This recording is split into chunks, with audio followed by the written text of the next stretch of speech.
Un exercice qui est assez particulier puisqu'on va faire dialoguer les morts.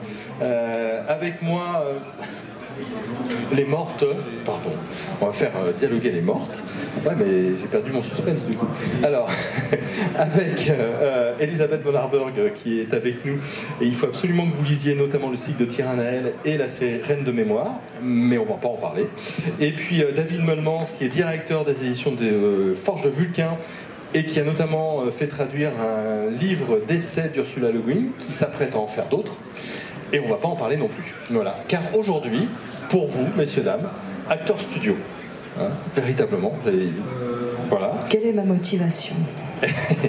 Elisabeth von Harburg et James Tiptree Jr., de son vrai nom Alice Sheldon, Alice Bradley Sheldon, et David Meulemans et Ursula Le Guin. Voilà, un rêve prend vie aujourd'hui sous vos yeux. L'idée de ce dialogue, c'est de faire revivre un petit peu ces deux autrices, autrices, ces deux écrivaines. Elles ont un lien un petit peu particulier qu'on va vous dévoiler au fur et à mesure. On se fait cette pièce de théâtre digne d'Hollywood, vous verrez, il y a des effets spéciaux. Et ensuite... Vous m'avez pas dit qu'on dansait, hein? Hollywood? Non, Hollywood. Enfin, après, si tu veux faire des claquettes, il n'y a pas de souci. Moi, je suis prêt à tout, il n'y a pas de problème. Donc, en gros, on les fait dialoguer un petit peu ensemble, et puis après, on s'arrête et on essaye de porter un petit peu un regard sur tout ce qu'on a dit. Petite question à toutes les deux. Est-ce que vous pouvez nous rappeler un petit peu le contexte familial dans lequel vous êtes venus au monde et que vous avez commencé à grandir, parce que ça aura évidemment un impact. Alors, tu veux commencer? Alors, je vais commencer parce que c'est moi la plus vieille, je pense. Je suis née aux États-Unis, dans une ville dont je ne me rappelle pas le nom parce que je suis trop vieille, de parents intéressants. Ma mère était une écrivaine qui a connu un bon succès en tant qu'écrivaine de fiction, mais aussi surtout de récits de voyage. Mon père était un homme plus solide, plus... Comment dites-vous, grounded, mis à la terre, plus installé dans le concret, mais tous les deux étaient des gens très aimants. J'ai failli avoir une sœur, mais elle est morte, une sœur aînée, elle est morte avant moi, et ma mère ne s'en est jamais remise, moi non plus. J'ai toujours eu l'impression que j'aurais dû ou bien ne pas être là, ou bien être elle, et qu'en tout cas j'aurais dû être meilleure que je n'étais. C'est un petit peu embêtant. Nous faisions partie de la bourgeoisie aisée, et surtout nous faisions partie d'une bourgeoisie intellectuelle qui ne craignait pas d'aller se promener. Et donc très très jeune, quand j'avais 6 ans je pense, je suis allée en Afrique. Isaac de Nassen avait une farm in Africa. Moi, je suis allée visiter l'Afrique avec mes parents. Ma mère tenait son fusil d'une main et moi de l'autre. Et je pense que il y a eu d'autres visites en Afrique. On y est retourné à plusieurs reprises. Mais disons que c'est certainement ce qui m'a marqué autant et plus que la maison où nous allions passer nos vacances. Parce que, d'une part, j'y ai fait la découverte de l'autre, et d'un autre radicalement différent des Blancs. Et par ailleurs, la découverte de la mort, d'une part sous son aspect menaçant, parce qu'on me disait « tu ne vas pas dans les grandes herbes, il y a des lions là ». Et d'un autre côté, à un moment donné, on a visité un village, et il y avait un cadavre masculin empalé, enfin attaché à un poteau avec des mouches qui, dans un état avancé de décomposition, des mouches qui tournaient autour, et ça faisait partie autant que le reste de mon expérience africaine, et je pense que ça m'a traumatisée carrément.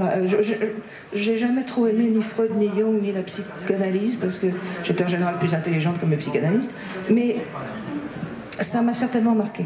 On a un beau terreau là, hein, quand même, entre l'Afrique, le cadavre et la grande sœur. On commence bien. Oui, le traumatisme enfantin, check. Ursula, alors quel est un petit peu votre contexte familial? Alors moi, Ursula, je suis né une quinzaine d'années après Alice, Et j'ai eu vraiment beaucoup de chance à certains égards parce que je suis né au milieu d'une famille de bourgeois intellectuels, mais vraiment des personnes exceptionnelles. C'est-à-dire, en fait, mon vrai nom c'est Ursula Kroeber. Donc c'est le cas que je garderai toute ma vie dans mon nom, puisque Le Guin, c'est le nom de l'homme que j'épouserai plus tard, ou Le Guin, puisqu'il est d'origine française. Et Kroeber, mon père, Alfred Kroeber, c'est un Américain d'origine allemande qui est né en 1876. Donc quand il m'a, il est déjà assez âgé, il a une petite cinquantaine d'années, et je suis le 4e enfant. Mais en fait, il a eu 2 enfants d'un premier mariage. Sa femme est morte et il s'est remarié avec ma mère qui elle-même aussi avait eu un premier mariage sans enfant et elle s'est remariée avec mon père. Mon père et ma mère étaient des personnes assez exceptionnelles puisque mon père a été le premier étudiant en anthropologie sur le sol américain. C'était une discipline relativement nouvelle sur le sol américain. Alors, l'histoire existait déjà, l'histoire ancienne existait déjà, l'épigraphie existait déjà, mais il n'y avait pas de vrai département universitaire d'anthropologie. Et mon père a été le premier diplômé d'une université américaine en anthropologie, le premier docteur en anthropologie et le cofondateur du département d'anthropologie de l'université de Columbia. Donc l'université de Columbia, c'est une université qui est dans la ville de New York, du côté nord de la ville de New York. Et ma mère était une de ses étudiantes, beaucoup plus jeune, ils se sont rencontrés, ils m'ont dit, donc je suis né au milieu d'un environnement extrêmement nourricier intellectuellement. Surtout que mon père et ma mère ont eu...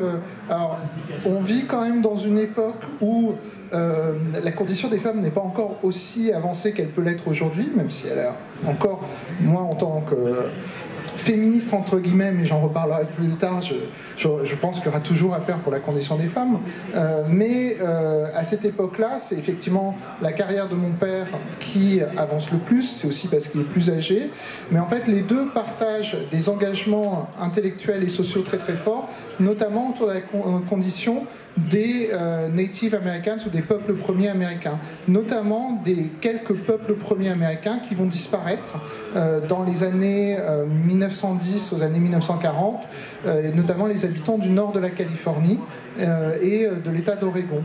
Donc au bout d'un moment, pour leur carrière, mes parents vont s'installer dans le nord de la Californie, puis en Oregon, et puis de nouveau en Californie. Et je vais grandir là, donc avec 3 frères et sœurs, si mes souvenirs sont bons, et à la fois des Indiens, entre guillemets, qu'on appelle à l'époque Indiens, qu'on appelle plus du tout Indiens maintenant, qui est aussi toute une ribambelle d'universitaires, d'intellectuels européens. Parce que c'est assez important quand même de dire que j'ai un intérêt très particulier pour la culture classique, la culture européenne, et c'est comme ça que j'arrive jusqu'à l'université. Mais je serais assez curieux de voir quelles sont les études que toi, Alice, tu as faites. Mais, normalement, j'aurais dû faire les études d'une jeune fille bien, sauf que je m'ennuyais à mort. J'ai jamais fini mes études, aucune de celles que j'ai commencées. Par contre, après la guerre, qui m'avait mis un petit peu de plomb dans ma tête, je suis allée terminer mes études comme en psychologie animale. Mince, il y a un nom pour ça, j'ai tout lu ça en anglais, je me rappelle plus. Pas vraiment d'éthologie, non. C'était ce qu'on faisait à l'époque, on faisait des choses horribles à des rats. Et je l'ai écrit par la suite dans une nouvelle qui s'appelle Le psychologue qui ne voulait pas faire des choses horribles à des rats. C'était très vivisection et ce genre de choses. Mais ce qui me fascinait, c'était le phénomène de la perception, et en particulier la perception visuelle. J'ai commencé quand même comme artiste visuel. J'étais douée pour le dessin, j'étais douée pour la peinture, et j'ai même cru, on m'a fait croire, ou on m'a laissé croire pendant un moment, que je pourrais être une artiste et vivre de cette façon-là. Ça n'a pas marché, peut-être un petit peu parce que je m'auto-sabotais, mais il m'est resté cette fascination pour le phénomène de la perception. Et déjà, la perception en tant qu'elle est socialisés. Et donc j'avais envie de voir comment les rats fonctionnaient au niveau de la perception. J'avais des hypothèses et j'ai commencé une maîtrise dans ce domaine-là.